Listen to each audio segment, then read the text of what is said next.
Hello, welcome to the Wargamer. I'm your host, Rob. Welcome to Street Day 127. That's plenty. That's plenty. I say that every day now. Hello, everyone. Welcome to the show. I'm your host, Rob. Today, we're doing some list reviews. That's right. We're going to be looking at the first Age of Sigmar event. Maybe, since the GHB. Maybe the largest we'll see in the entire of the next year. Anything could happen in this list review. It could be anything. Is it the generation of boats versus frogs? We don't know. But before we go forward any further, I need to say hello to everyone in the chat. Haggard, I hope you guys are doing well and there aren't any mists about at the minute. I know that's an issue. Morning, Crane Duelist. Morning from the USA. Hi, Skinny Boots. Budtastic. What up? Gitley, MJ Pegasus, Grozy, Paytech. Pete, thanks for subscribing. Pete and the guys at Exploding Dice in Northern Ireland, they actually had an event last week, a one-dayer, but there is a two-day event coming up soon in Australia. So we're going to talk about those lists today. Thanks to Cinderfall Gaming in the chat. It's his event. The Cinderfall District Grand Tournament. That's what we're going to talk about today. So if you want to hear me read out a load of lists and say things like, good guy, great list, this is the show for you. Hasn't it been raining in Fife since the summer of 1667? That's not true, because actually, Jace, I saw on Outlander Season 2, they were near Fife and it wasn't raining one day. That's my experience of... good guy, great list. GGGL. Yeah. Hey, Wabbo Squirrel. I hope you're well. Right. Everyone on Patreon, literally couldn't live without you. For a price of a cup of coffee or a couple of sandwiches, you make it so I can live and do this for a living. You guys are wonderful. Thank you to everyone who does that. Thank you to everyone on the podcast. Please stay hydrated. And of course, thank you to the Twitch chat. Will you say good guy crap list? I'll say that. I'll say that if we need it, if we need to. Let's go on with it, shall we? Twitch chat, I need your input on this. Yeah. Crap guy, good list. I'm not sure I could do that. Diadrin, how you doing? Also loving your Marines that I saw earlier. Also, I'm thinking about putting a little Thousand Suns detachment in my Death Guard army. So, need your advice. Specifically, how to not paint terribly is my main advice. Right. Let's start. So, 1st and 2nd of August, Luke from Cinderfall Gaming will be running the Cinderfall District GT. I think it's a 5-game event, 2,000 points. The battle plans are Total Conquest, Scorcher, Focal Points, Force in the Hand, and the Blaze Edge. So 2 of the new ones there. So it is General's Handbook 2020. And are you doing the realms? All games are set in the realm of fire. So it's like 2016. I do wish that they'd kind of like stop talking about the realm of fire in Age of Sigmar, just because it's been spoken about a lot. List guy, crap good. That also works. Guy lists, good crap. Title of the show. Done. Thank you. Hi, Tuffy Years. Can I have favourites? You can have favourites as you go through. Twitch chat, keep an eye for your favourites. So let's have a look at them. So we've got Adam Williamson. He's running a Blades of Corn army, so we already know Adam. I'm so sorry, great guy. That we aren't going to be a fan of your list. But he has got the Slaughterhost, the Baleful Lords. And he's got a Wrath of Corn, Bloodthirster, Incessant Rage, Unfettered Fury, Scarbrand. That's the good pick. Slaughter Priest, and then two fives of Flesh Hounds and the Hex Gorgeous Skulls. So he's going to really struggle to hold objectives. Let's hope that he's able to get all of the Bloodthirsters into the enemy before they get him. Is the kind of just a unit of Hex Gorgeous Skulls. Well, not unit, the endless spells. Man reads lists. We could call that this. Also, thanks to Dave Fraser for subscribing for 8 months in a row. You sassy individual. So I'm going to rate this list, obviously, a 10 out of 10 for Khorne armies, but Khorne armies are a 0 out of 10. So, Adam, if you could just win the tournament for me and make me look like a fool, I'd appreciate that. Next up, Alex Sobiecki. Probably saying that wrong. You can claim an objective if you remove his head. Starship Troopers parody. The enemy cannot claim the objective if he does not have a body to do it with. That's not good enough. I need more like American in my voice. You cannot push the button if his hand is stuck to a wall. I love that film. All right, Big War is what Alex is running. So he's got Mega Boss and Maw Crusher, 2 Uruk War Chanters, Weird Knob Shaman. He's got 6 Gore Grunters, 3 Gore Grunters, and he's got 3x10 Uruk Ard Boys. So that's 20 wounds. He's 60 wounds on a 4-up save in the Iron Fist. Then he's got 6 pigs and 3 pigs. So he'll have a lot of like board control. There's a lot of footage on those, which I think is quite interesting. And they can also be super fast. War Chanters obviously do great. And the Mega Boss on the Maw Crusher, but no longer... He's got Metal Ripper's Claw, but no longer any ethereal Mega Bosses, I think. Now we're reviewing 20-player local event. Yeah, someone asked me to, so I did it. If that's okay. I thought that was a nice thing to do. If no one's bothered, like, if that's okay. That's just my today. That's just what I'm doing today. What I'm actually doing is booking in all the teams for the Super Series, talking with the venue guy later, writing up show notes for the 40k show tomorrow. Who by the way, I'm interviewing Neil Kerr, the amazing Neil Kerr, on the 40k show. On the Stream Street Day tomorrow, and also writing the Sigmar pack. So I'm actually doing that. What I'm doing for an hour is talking with you, gents and ladies, and then this is my vehicle to do this. I could just paint this model, which I really want to do, but I thought that we'd read these out. These would be fun. If you don't like it, Joel, I've got a shopping list that needs reviewing. Well, less beer and more Slim Fast for you, Joel. Yeah, take that.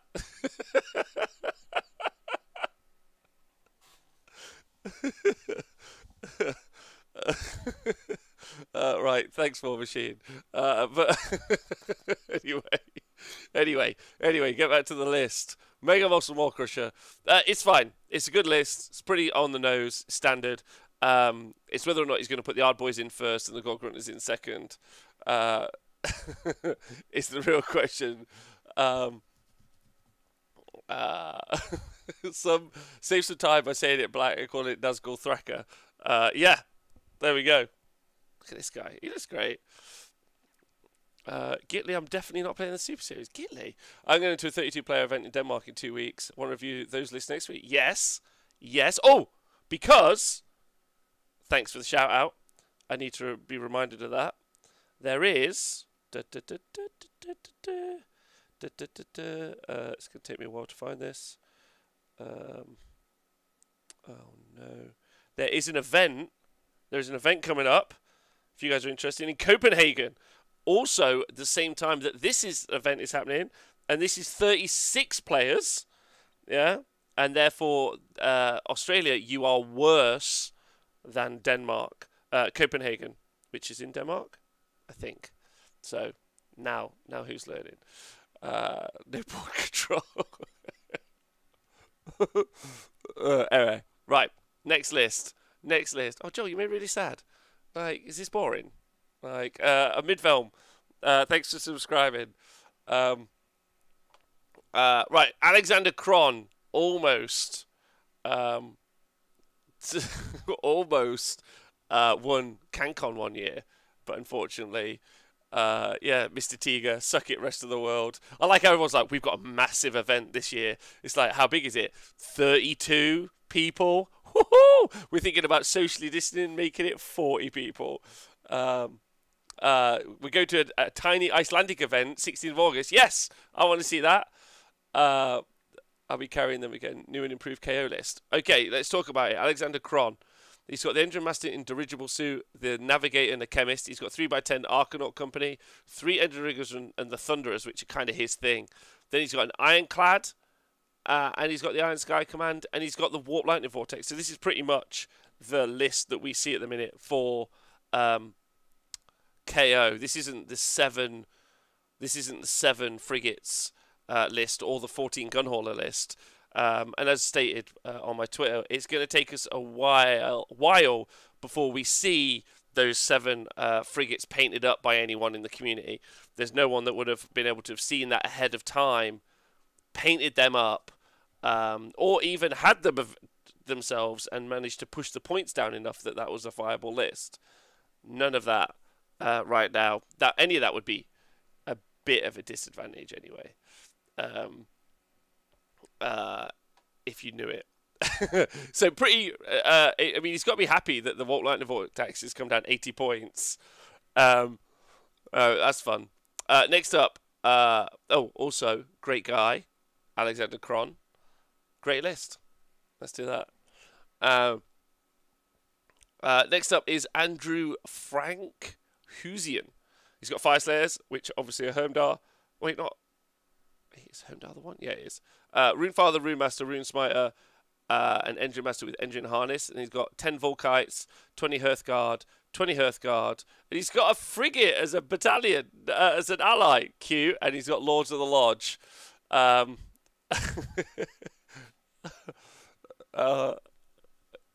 Can we review my Nan's romance novel next? Yeah, I mean, if your Nan writes Mills and Boone books, I'd actually quite like to review those. Also, big shout out to my man Donal. I don't know if he knows, and you guys might not know why this is relevant, so I'll bring this up. An interesting little side note is that I didn't know this, but 50 Shades of Grey is actually fan fiction based on Twilight. Did anyone know that? I didn't know that. So apparently, initially, so you got Twilight, and then there's loads of fan fiction, and 50 Shades of Grey is basically fan fiction of Twilight, apparently, and then it got published into books. I didn't know that. That's something I learned today.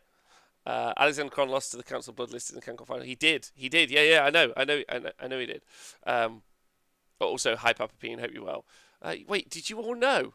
What? Another reason to hate Twilight. Why do you all know that? Written on a BlackBerry? That can't be true. Yep, it started in some forum, was edited enough to be a unique story, then that's it. Wow.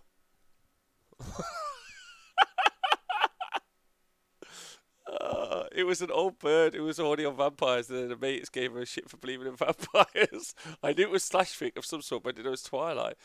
That's the best part of it. I didn't know. Did not know. Anyway.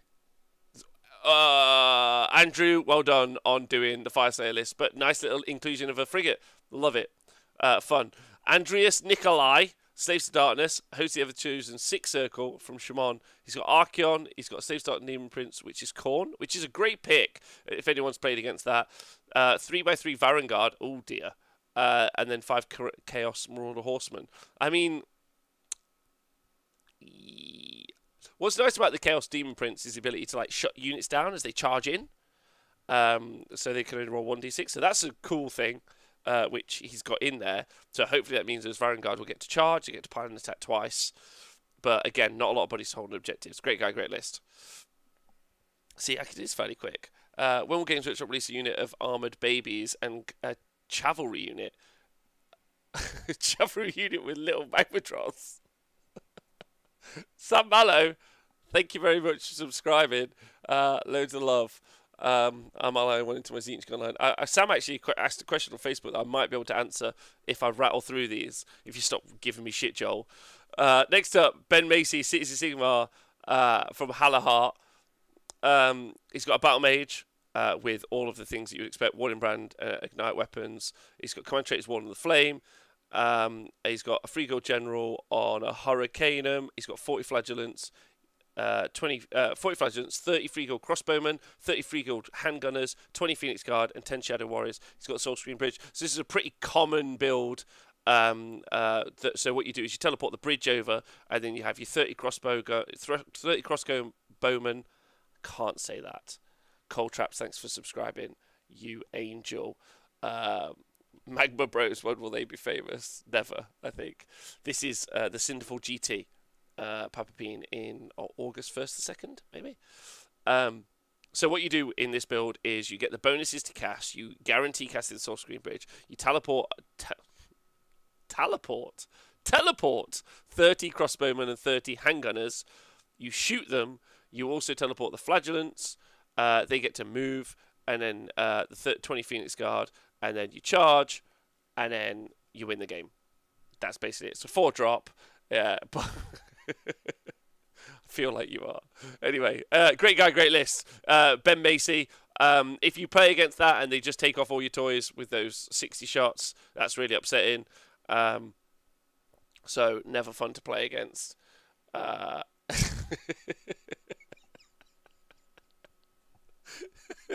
Next up, Colin Green has got Daughters of Cain, Haggard, Slaughter Queen, Cauldron of Blood, 3 Hag Queens, 20 Sisters Slaughter, 2 times 30 Witch Elves, and then he's got 10 Blood Sisters and 2/5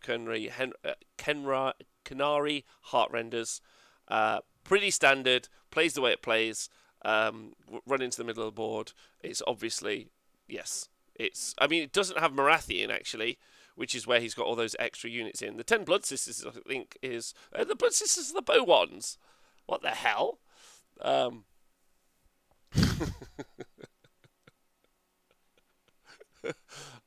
Hello Heart list is pretty Castellite, especially with a lot of shooting Croak to pick off your minor heroes. Stone Hewer, I agree. It also doesn't have... the battalion.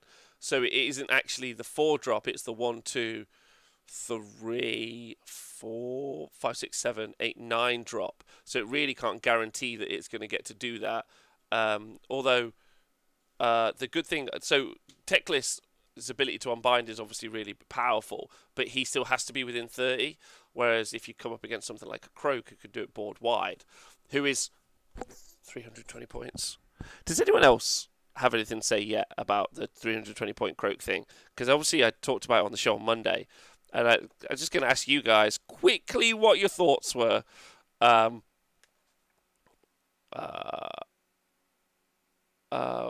I was watching some Warhammer Total War games online. A dude was kicking ass with flagellants. Lol, how times have changed. Yeah, disgusted. Excellent meat feast. What's this that I've just been linked to? A meat feast? Uphold Marxist Rob thoughts. What is this?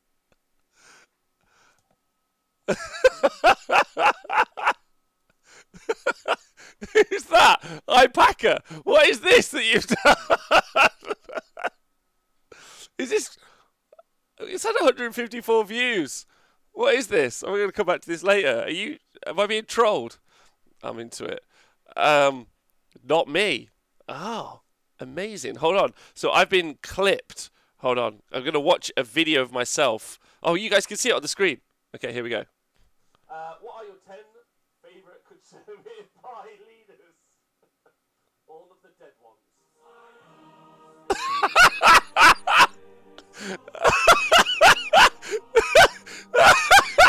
Yes! I'm going to share that. That's great.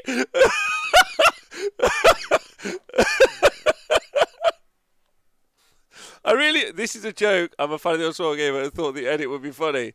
Dawn Stir, whoever did that, you're getting a tweet right now. I'm so sorry. Let me just, I'm sorry that's coming live. The link is here. I don't know who did this. But I appreciate this. Anyway, that's not what we're meant to be doing. I'm just going to put, I appreciate this. This is so terrible podcast, guys. I'm sorry. Right. Back to the list review.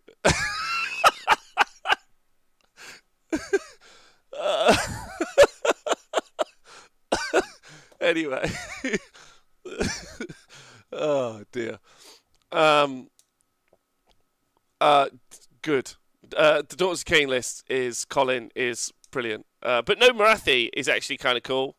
So we'll continue on. Next up, Jared Haggard. It's got a Stormcast Eternals. Well, he will be Haggard by the end of the event then. Lord Arcanamon, Celestial Dracoline, Sure Heart, Castellan Incantor Azeros, 2 times 10 Sequitors, 5 Sequitors, 5 Evocators, 6 Evocators on battle line, on Dracolines. Wow, like 2018 is just like here and alive in Jared. Big love, Jared. I hope that goes well. I don't think it will, though. What's the question? Croaky's fine. It's those damn thundertours you need to watch out for. Why should eels be... I like how I'm simultaneously, by the way, a communist and also a Tory. Phenomenal. Phenomenal. And also a terrorist. It's excellent, B&B. Hey, sorry again. Hope you're well, bub. I really like Darren's Dracoline list with double shooting from years ago. Yes. Yeah. Do you mean the Dracolines or the Dracoths? I think maybe Papapine is what you're talking about. Right, so then next up, Jason Dowley. He's got an Anvils list. So Lord Aquila, 3 Azeroses. Nice. I quite like that. 3x5 Vanguard Hunters as the battle line. And then he's got 3x3 Aether Wings. He's got 3x3 Vanguard Raptors with long strike bows. And then 3 Vanguard Paladors. So it's he's got a Vanguard Auxiliary Chamber, Vanguard Angelus Conclave, and the Vanguard Justica Conclave. Holy hell. So he doesn't have a lot of bodies for the Horn objectives, obviously. And unfortunately, like, anything that does AoE is going to really like the MSU build on this. And it's 3-drop, obviously, but it doesn't really, I think, have the output to deal with anything. Doesn't have the bodies hold the board or the output to do the thing. But it's super cool. Like, it's a super cool list. It's a 1-drop. Oh, is it? Oh, okay. It's a 1-drop because it goes into the conclave. Into the chamber, sorry. Okay. I guess maybe you could shoot out... That's 1-drop and 36 shots from those raptors. 1 shot, 36 shots from the raptors.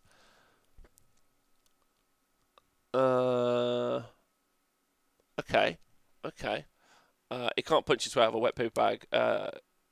On everyone. 2-shot long strikes. Shooting twice. Shooting in the hero phase. Just win the roll-off and shoot a fight shadow. That works. Okay. Alright, so 36 shots isn't bad. Like, in a turn. Especially as you can choose to go first. 1 drop, 4 shots a raptor. Is it 4 or 2 shots a raptor, dudes? They shoot twice, right? But, yes. I don't think it still has the output. Maybe it doesn't. Because isn't it still 24-inch shots? I think. What is the range on raptors? Gents in the chat. Ladies in the chat. Afternoon, Chris. 2 shots twice. Yeah, so hero phase and shooting phase. Who brings a 5-year-old to a tournament? All right, okay. No, listen. I want to see this play. Like, this is super interesting, Jason Dowley. Maybe he can't fight his way out of a paper bag, as the Twitch chat is suggesting. I'm not saying that. They're monsters. But I like it, I think. Is it possible to have strong units which are not anti-fun? What is the difference between anti-fun strong unit and a strong unit that is still fun to play against? I think it's interaction. Probably. I try and think of a unit that's fun. I don't know. I can't think. It's a great question. Yeah, probably. Probably there's a point where it's so good that it's oppressive. Probably. Yeah. 13-inch range if they stand still or if they deep strike. But... Oh, wait. Isn't the deep... Oh, I need to turn that off. Isn't the deep striking now... Didn't they FAQ it where you can't Aquila with them, can you? And then you're still 24. I thought that got FAQ'd. Anyway. Great list. I'd like to see it play.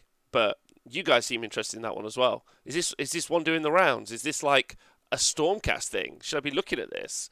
They took away the bonus for not moving when you shoot in the hero phase. Took away the bonus for not moving when you shoot in the hero phase. That's the change that they made. So it's 24 inches in the hero phase and then 30 in the movement phase, or just all 24?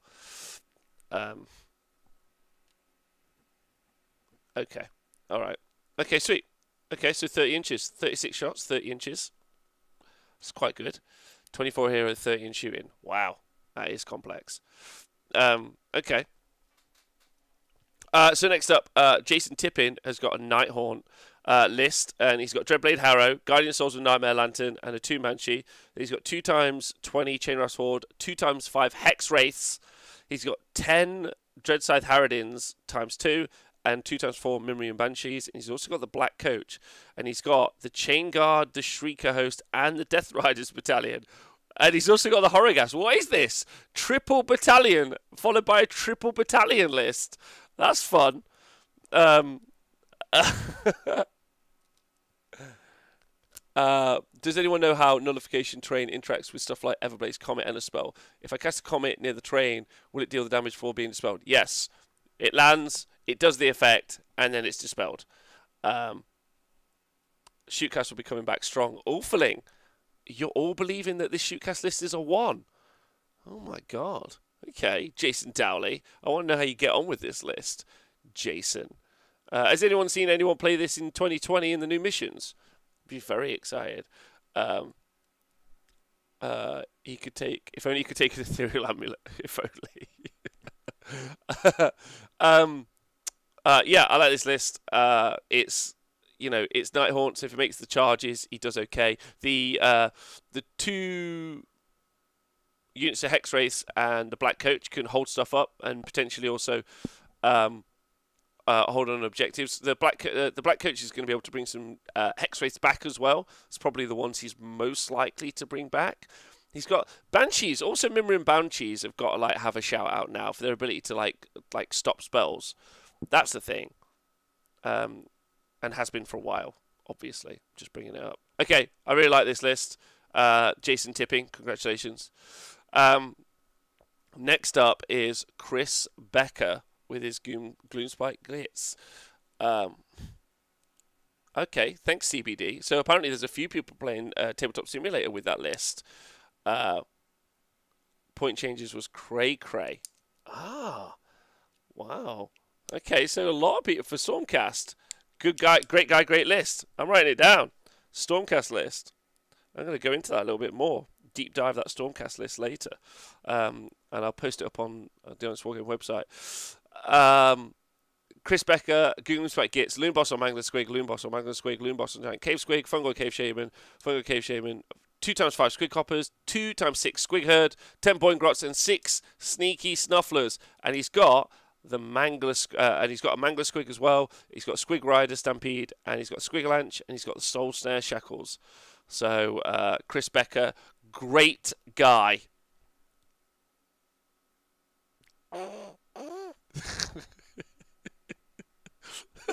Next up, Kyle Tregelon. He's got the Web Spinner Shaman on a Ragnarok. He's also running Gloomspike Gits. He's got another Web Spinner Shaman on a Ragnarok, and he's got a Troggoth Hag. He's got 10 spiders, 4 times 5 spiders, 20 shooters, 5 Loon Smashers Fanatics, and a Skitterstrand Ragnarok as well. Oh boy. Oh boy. Oh boy. That is a great guy. Kyle Treglodon. Great guy.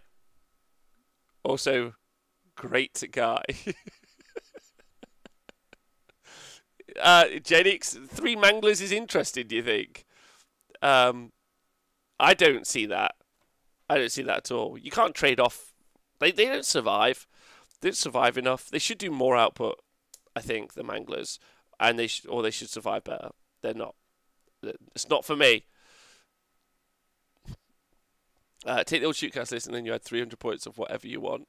Says Ulf Erling. Okay, so Ulf's super convinced of that old list. Next up, Luke Doman with the Hedonites of Sinesh.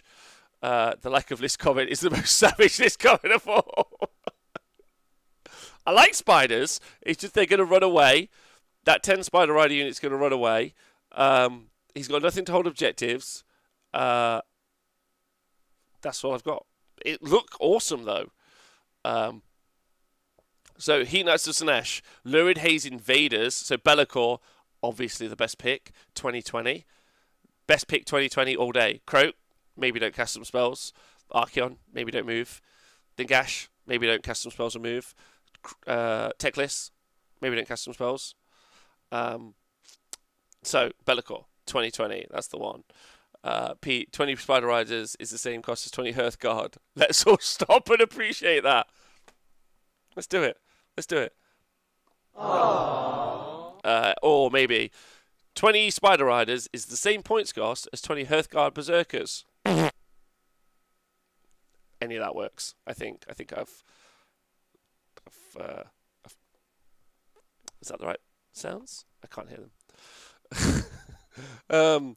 Next up. So anyway, so he's got Invading Stones, Bellicor, perfect. Archeon, the Ever-Chosen. There you go.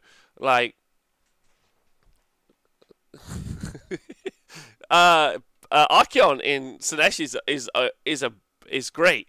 Why are we not talking about it? Excellent choice. I could do that voice. If you guys are interested. Oh no, not that one. Hold on, let's get more serious. In a world of Hearthguard Berserkers, 10 spiders, try their hardest. That's just me and you guys on that one right there. Anyway, Keeper of Secrets, Chaos Sorcerer Lord, and he's got 20 Chaos Marauders times 2, 5 Hellstriders.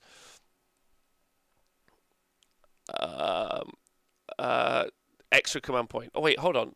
Anyway, I'll respond to that in a minute. So 5 Hellstriders with claws. So awesome list. Archeon's just going to go beat stuff up. You've got 2 heals inside Slaanesh that could potentially be going off into Archeon as well. Obviously, he's his own heal as well. You've got Bellicor to shut down the enemy, so you can get across the board. Obviously, you've got Pile and Attack twice from the Keeper that you can bang on Archeon, and also you can make stuff fight last. So that's like a brilliant buddy combo. You got Marauders to hold objectives, and they've got flails. Is that right? That doesn't seem right. So anyway, yeah, I really, really like that list. Luke, Doman, big fan of this list. Really big fan of that list. So just to quickly, Bad Moomer says, I ran 3 Manglers at a narrative event and still lost most of the time. I'm so sorry, babe. I can't unhear what you said about Croak, Rob. I just bought 2 Lords of Change and they cost 460 Australian dollars. Holy shit. 2. Oh my god. Oh my god. You could just get a tiny frog from the garden, put him on a little chair. Just as powerful. Next up, Matthew Weiss, Flesh Eater Courts. He's running Gristle Gore. Nice. I really want to look at some Gristle Gore, not Gristle Gore lists, some Flesh Eater Courts lists actually in 2020. I think that might be a really fun army to play at the minute. So he's got Gristle Gore, obviously, a Borant Ghoul King on Terrorgeist, fine. A Borant Archregent, fine. A Borant Ghoul King on Zombie Dragon, yes. A Varghul Courtier, 3x10 Crypt Ghouls, and in an interesting choice, 6 Crypt Horrors and 3 Crypt Horrors, and he's got the Chalice of Ushran. So not overly different from lists that you have seen in the past, but the Crypt Horrors are definitely different choices, which is fun. Also, you're going to be able to summon lots on the first turn. Yeah, that's a fun one. That's a fun one. No, I will dehydrate, actually. Just get yourself a cane toad, ruin the environment around them.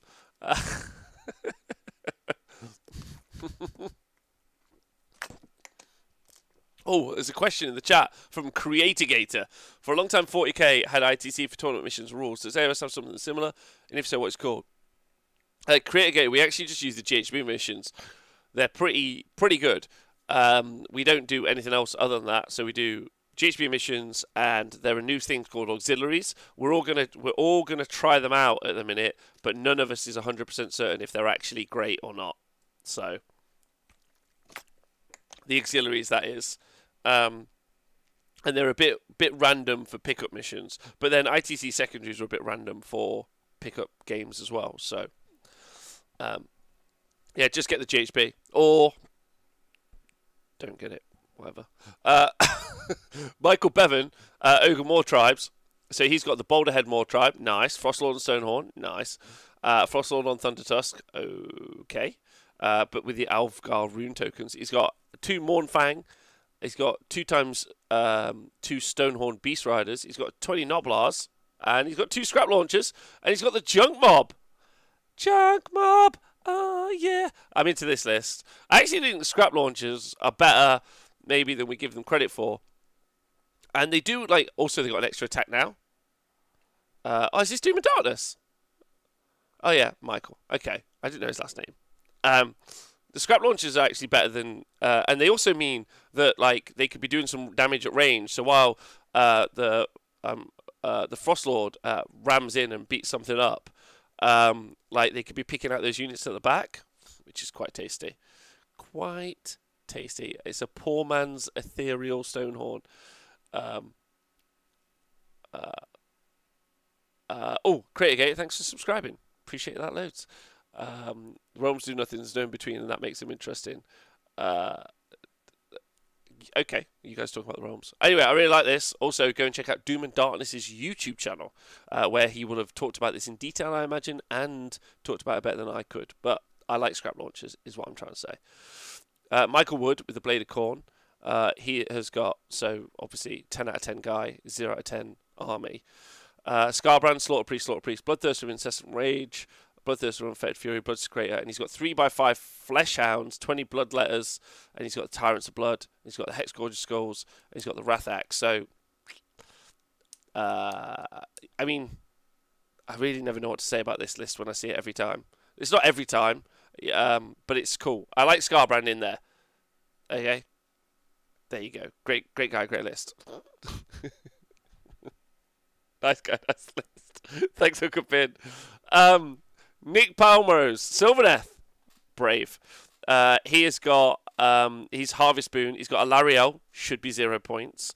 Drycha, Spirit of Durthu, and a Branch Wraith. And he's got 30 Dryads, 2x10 Dryads, and he's in the Forest Folk Battalion.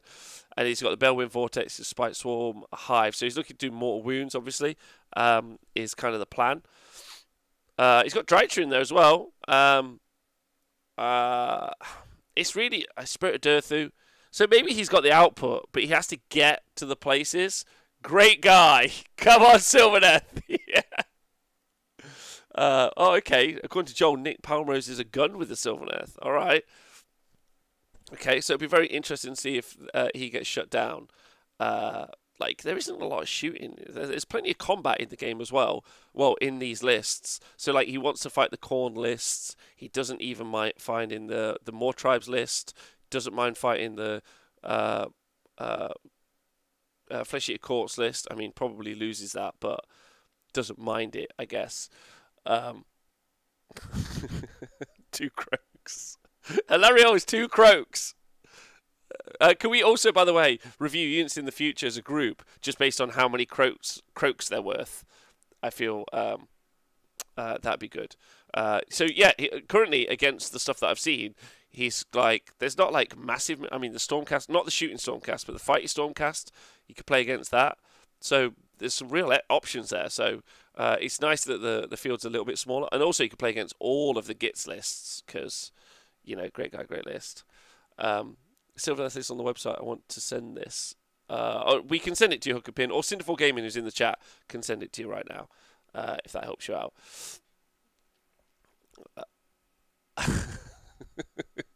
Right, next up, Stuart Francis. He's got Gloomspite Kits list. He's got Scragrot, the Loon King, Loon Boss, Fungoid Cave Shaman, Madcap. He's got 60 Stabbers, 2x20 Shooters. Nice. Then he's got 10 Boingrot Bounders. He has got the Gobbapalooza. Nathan will be really happy. And the Spore Splatter Fanatics, 5 of them. He's also got Mork's Mighty Mushroom, the Arachna Cauldron, and the Scuttle Tide. Okay. All right. So, yeah, he's got the Horde of Dudes. He doesn't have the battalion for the Horde of Dudes. And he's just got the 60 Stabbers. It really does feel like he's got like one threat. When you look at the list, it's the 60 Stabbers. And I know that the 10 Boingrots are kind of a threat, but really it feels like it's them. It's just the Stabbers, and once they start getting whittled down, it's game over. They're also the objective holders as well. Oh, Reef, thanks for subscribing. Big love. Fantastic guy. Best list so far. Yeah, and Scragrot is, 2/3 of a croak, and is great. It's the rest of the army, I think, in some ways, is the issue. Next up, maybe the final list, Bone Reapers, Petrifex Elite, being able to reroll 1s to save in combat, Liege Cavalos, Arcan, Bone Shaper and the Soul Mason, 20, and 10 Mortek Guard, 2 Mortek Crawlers. and he's got the Bone Tithe Shrieker and the Nightmare Predator. I quite like that, actually. I really like both of the two endless spells or bound spells that you get for the OC arcs, but they're always arguing for points so much. Arcan, it's going to be interesting to see if he can like throw spells with the magic doms in the future. Obviously, right now, we currently there's no magic doms that we've seen here. There's no Nagash, no Teclis, so he's probably going to be pretty no Croak either, so pretty unopposed. Oh, this is pre-FAQ, so there'll be +1 save. Okay, all right. He's going to really enjoy that tournament. He's going to be like 3-up armor save, just so you know. Right, Wayne Buck, Skaven Tide from Ulgu, Arch Warlock, nice. Bombardier, nice. He's also got more Warpath 3 times, just in case he gets taken out. And the Vial of the Fulminator. The Vial of the Fulminator? Am I going to see some Doom Wheels? I'm going to see some Doom Wheels in here. 3 times 20 Clan Rats, as it is tradition. Wow! 2 times 20 Skrull Acolytes, yes. 2 Warp Lightning Cannons, yes. 3 Doom Wheels, yes. Great guy, great list. What's your name? Wayne Buck. Yes, yes, yes, yes, yes, yes. This is the list. Love that list, yeah. Oh, there's a bat rep with this list on Doom and Darkness' channel. I shall go and watch that. Normally hate bat reps, but I want to see this list play. Excellent work. Favourite list so far, obviously. Why is it good? If you guys are wondering, like, why is Rob so excited? Well, Doom Wheels are hilarious fun. You were talking about a unit that could be good, but also fun. Doom Wheels fit that bracket. But he's teched into the Doom Wheels. So the Vial of the Fulminator makes it one of the Doom Wheels go twice as fast one time, which is awesome. He also is able to do... he's also able to like eat the shard, so they do D3 damage +1 when they go through. But he also can do that on the Skrull Acolytes, who can do horrific damage. But he's still got screens in the Clan Rats, so you can push forward with the Clan Rats, bomb over the top with the Acolytes, and then the Warp Lightning Cannons can also... It's actually a really... like, I don't know if it's a really good list, but it's got like a lot of scary threats, and it does a lot of shooting in like the mid-range. So it gets outranged by the shootcast list, and it's super fragile as well. Super fragile. But also those Doom Wheels, because Doom Wheels do like D3 mortal wounds to every unit that they move across. So if you get it right, if you Vial of the Fulminator up a Doom Wheel and it goes off, you can actually run over so many of those infantry units and do D3 mortal wounds. This is really good. Yeah, loving. Yeah, so it's a really fun list. Really fun. Oh, and that's it. Congratulations. So that is all of the lists. So they look really, really fun. And I can't wait to hear how they go. I especially want to know what happens with, if you guys don't mind, with the with Wayne's list. Last on the list. Could say it's really good. You could. You really could. Anyway, I'm really into that. So that's the Cinderval GT. Don't forget, there's also an event this weekend in Denmark. 36 players playing. So some places are opening up. Some people are able to play. Yeah, great guys, great list, great event. All of that.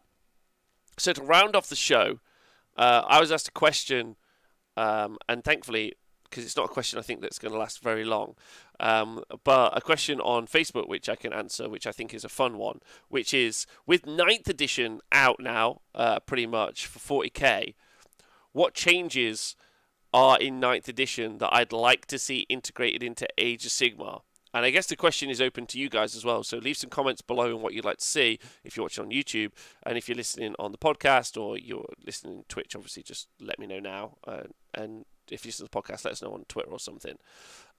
So, almost guaranteed, because if you look at the Warcry boards that you get in the sets, they're the same size as the Kill Team boards, almost guaranteed we're going to see the same board size. How do I feel about that? Deployment zones are actually quite small. Like, I've played a couple of games for 40k now, and you normally, instead of the 12-inch deployment zones, or even the 18-inch deployment zones that we kind of are used to at the minute, they are 10-inch deployment zones. So, less units on the board, I think is interesting. Do I care about a smaller board? It's going to happen anyway, so I don't really get a choice. So I'm just already all over it. So, sure, And it also means that I can make a board at home, and it's the same for Age of Sigmar as it is for 40k. That works. Yes. Hello, Archeon. Welcome. Roll off of the first turn choice. Roll off the first turn choice. Okay, so smaller boards. Smaller boards, yes. Okay.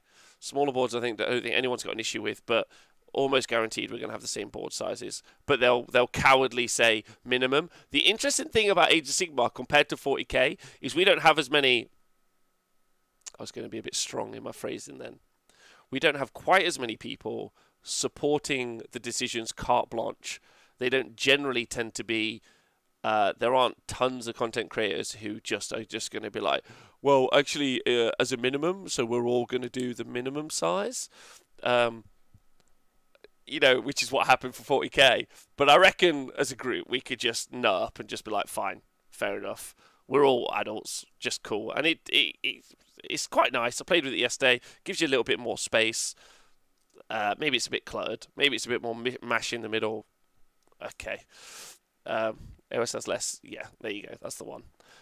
Yes men than 40k. We do have a lot less yes men, but we still have some. Just say cunts, Rob. Oh, I can't. Anyway. It's not that. I'm just... So, the roll off for the first turn. Roll off for the first turn. I'm in on the roll off for the first turn. I think alternating deployment, yes. Roll off for the first turn, yes. Chuckapui, big love and heart shapes to you. I'm into the roll off for the first turn. Yes or no's in the chat and why. My reasoning as to why. Jolt, thanks. I will do some. Is that Jolt Games or just Jolt? I don't agree with... So Team Cash has put +1 if you deployed everything first. I also don't agree with that. Because if you take a battalion, you've already got so much in-bake value, an extra artifact, and an extra artifact, extra command point. And command points are so valuable now because some armies can't generate tons of command points. Not looking at you, Seraphon. Not looking at you, Sanesh. Right? But some gits also, but obviously poor gits. But obviously with Teclis in his spell now that he's out there, or not Teclis, but Lumineth Realm Lords with their spell to make me spend 2 command points that are even more valuable than they were previously.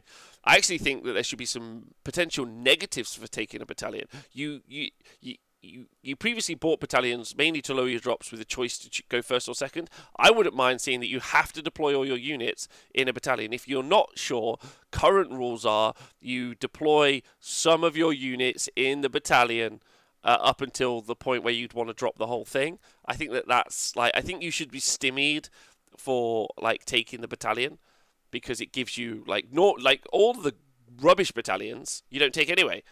So the good ones, there should be like a negative for the bonus rules. I know you pay the points, but maybe that's too much, right? Yes, battalions separate armies too much and have to the haves and have-nots. They do. So we don't want the haves and have-nots. So you want that equity. So I just think flat roll off to go first. That's what I think. Flat roll off to get the choice would be one for me. Brings it in line with the rest of the turns. Plus you don't get penalised for not having a battalion you want to use. Agreed. Roll off first turn 100%, says Chuckles. Then you deploy not knowing who's going first, which is so cool. And it also adds a lot to the deployment. There currently already is a lot to the deployment anyway, but I think that makes it better.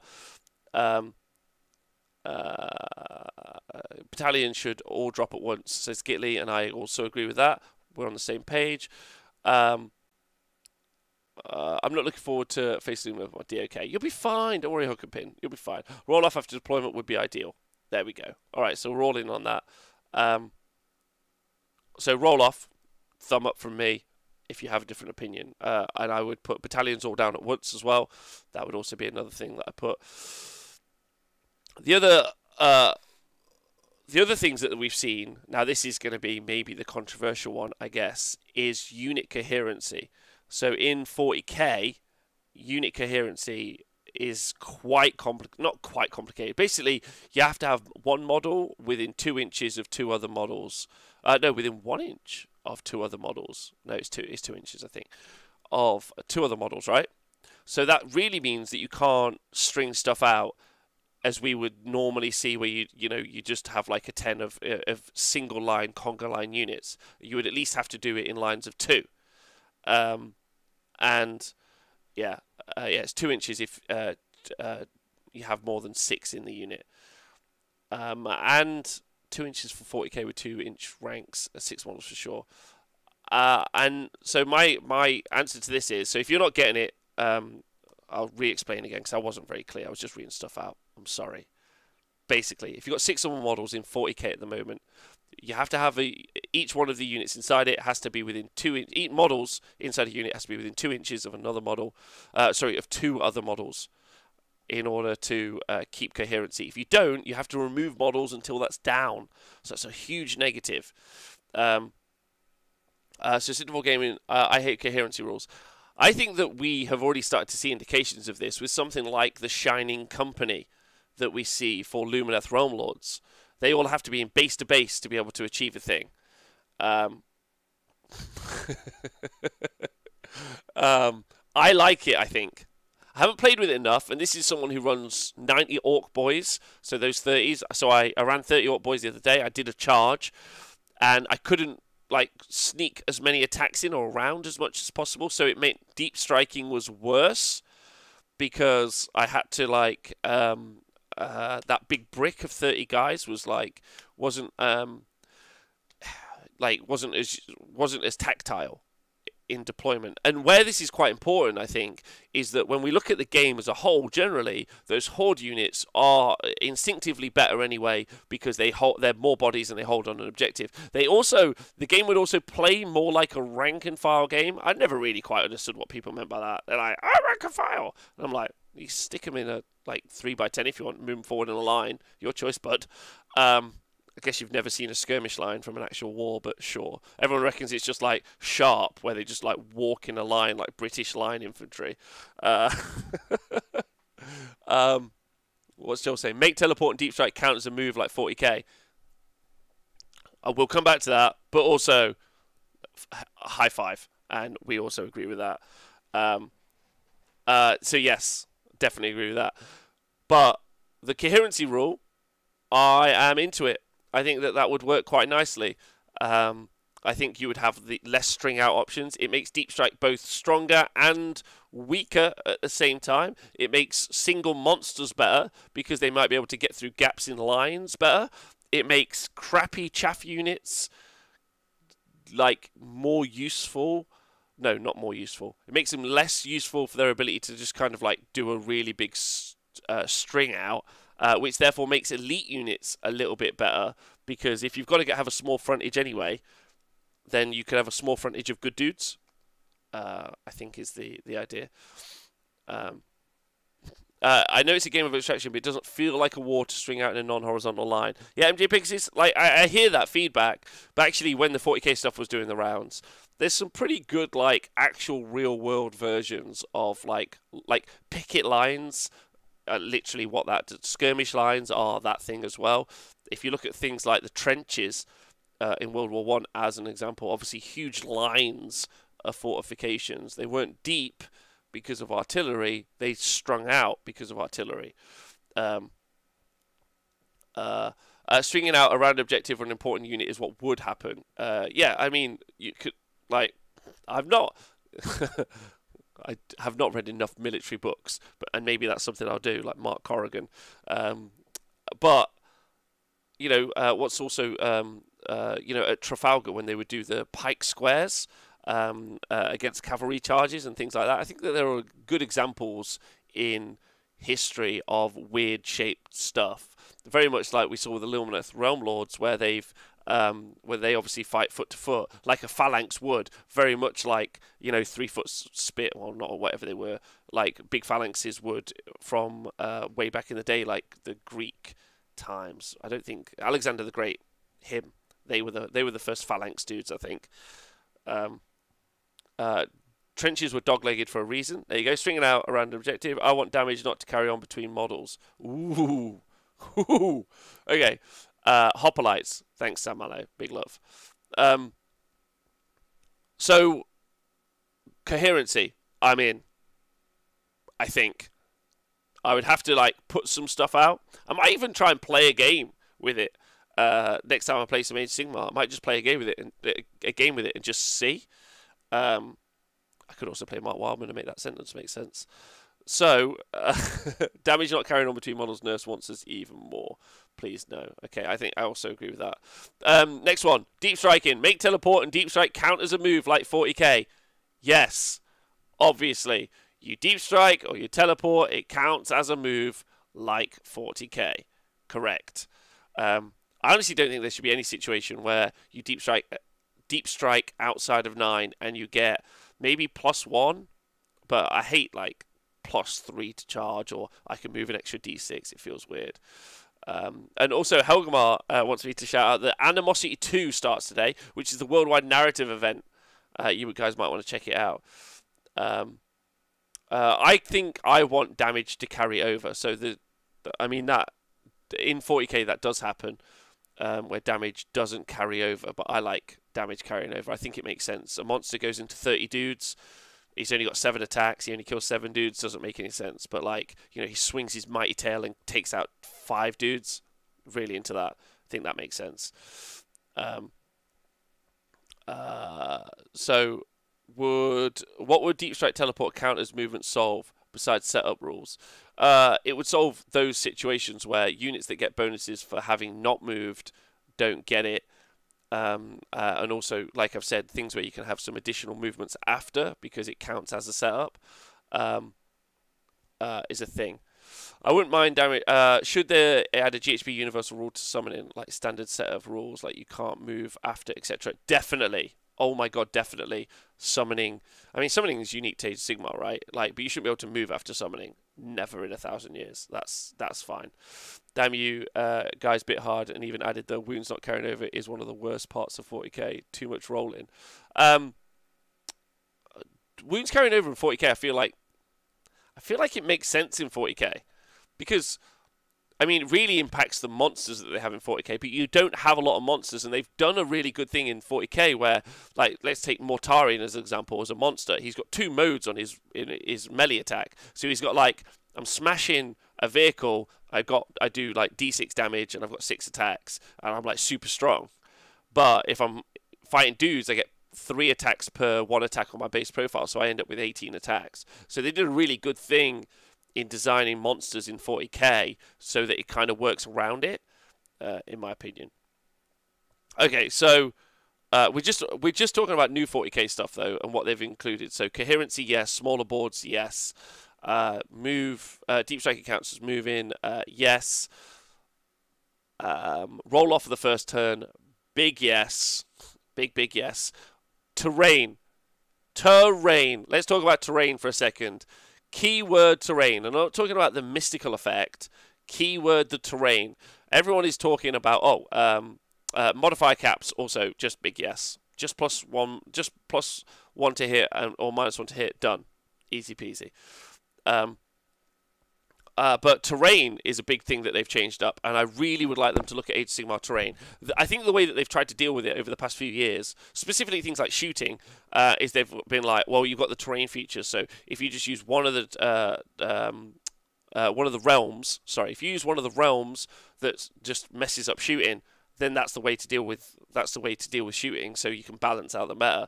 And it's just like, nah, just have infinite, have 2 obscuring pieces of terrain or infinitely high pieces of terrain. Also make it so that, like, flying units aren't flying halfway up buildings and just perching there. None of that. Just be like, I've written some terrain stuff for the Super Series, and it's pretty simple. Everything is measured in a 2D space effectively, and stuff has to fly over things if it's impassable, and it can only land on things if it's not classed as impassable. I'd like to see them do that a little bit more. I get that flying things are flying, so they should just be able to fly anywhere on the table space, but it's like they had like 4 iterations of how the fly keyword worked in 40k and 8th edition. 4 iterations. And also that doesn't include flyers, which they like rewrote 3 times. So like the flying element of a war game is really convoluted to to input into the game. So like it needs some real thought, and I think the terrain is a feature, and I would like to see them do better with the terrain. MMX James, yes, our new character on Overlord player in the chat says, terrain is so fucking weird and counterintuitive in 9th 40k, you don't want that system. I think that the core idea is there, though, is that the terrain is named and it's identified as having certain properties, is more what I'm trying to get at. Whether or not that they've fully nailed how the terrain works, because the toe-in, toe-out thing is super weird.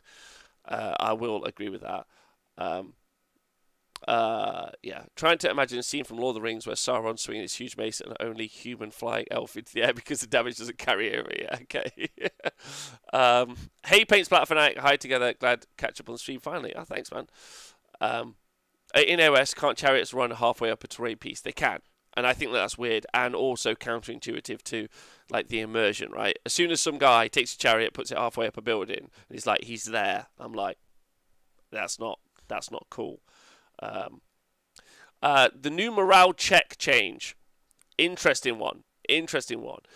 Morale already doesn't have a particularly big effect in Age of Sigmar because of the swath of command points you're able to get. Some armies ignore morale quite a bit. It can have an effect. Don't get me wrong. But the new morale check in 40k makes it safer for hordes, and they've done a lot to really like attack hordes. So they put blast weapons out, they coherency rule, they put the points up generally on like horde-ish style units. So they've already done a lot to maybe mitigate hordes, but the buff, if you will,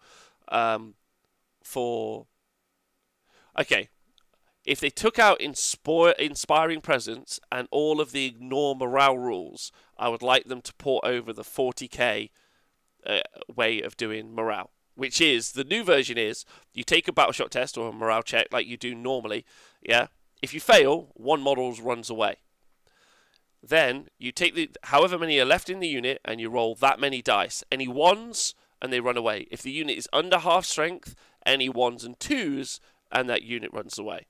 So it means it's not quite like, so if you went in and did like 30 damage to a 60-man grot unit, yeah, pretty much they're all running away off battle shock unless you've got a CP to hand.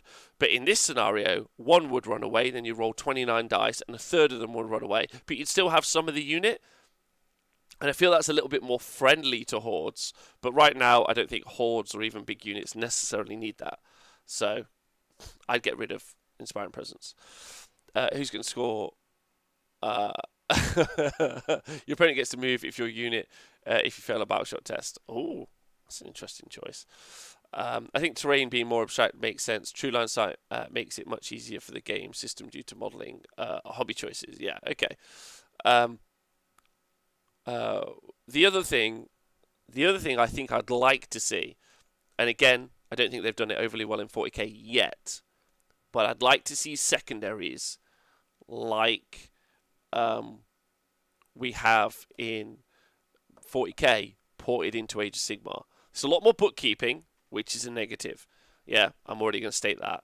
But I also think that there's the ability to add more flavour, and instead of the armies having to necessarily just beat each other up or shoot each other or whatever the situation is, there's at least half the game they're spending doing something a bit more narrative. For instance, what if, you know, in 40k they have it split 45-45. So 45 for the primary, so that's the missions that we currently play, and 45 for the secondary. What if Sylvaneth, whose book isn't great right now, but what if they can, one of their secondaries, because you pick 3 in 40k, what if one of their secondaries was, if you put down 3 Wildwoods, score 15 victory points, you know, and you already are doing that as part of your battle plan anyway? You're probably not, but like, you're like doing your narrative while also playing the game. So really, you're still just playing the primary mission, but you're also doing some secondary stuff, which I think is fun. Did I miss my list review? Shootcast. No, Salathon. You did miss it, but great list. Really liked it. Everyone explained it to me, and it sounds great. What flavour is 40k now? Something with depth. Vanilla. It's like a really soft pistachio ice cream. Is 40k if you wanted to raise it as an ice cream. Isn't it saying bravery once per game now?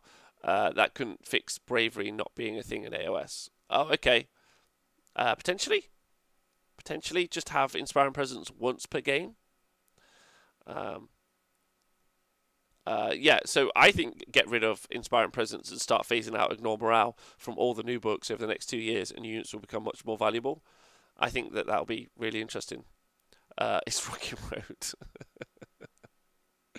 It's a great base to add to and can stand on its own. Yeah, good.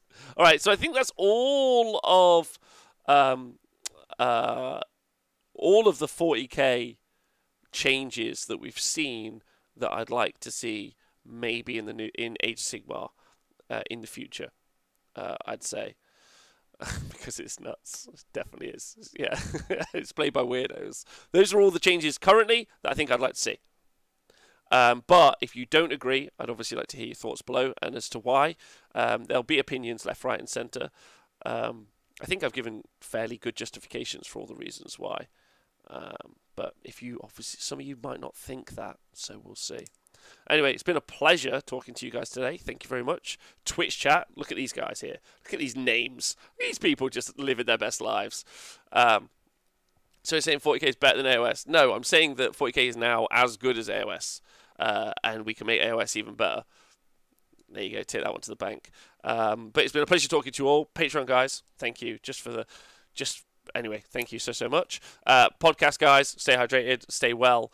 And of course, YouTube guys, keep leaving those comments. But the Twitch community, Tomb King Tristan, K-Dread, Draconda, Helgamar, Ziggy, big shout out still for the other day for gifting all those subscriptions.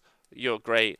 MJ Pegasus, Mr. Tiga, Furious Bumblegoose, thanks. A Reaper 13 Reasons Why, the AOS edition, yes. Chris Seaton, what a great man. Sam Hallow, thanks. Papa Peen, love you tons. Tristan, Elmbirds, have a great day. Look after yourselves. Look after each other. I'll see you tomorrow. We've got the amazing Neil Kerr on tomorrow, who's the head judge for the WTC. So he's a really, really talented man, a really clever dude. So looking forward to talking to him. So I'll see you tomorrow. Have a great day.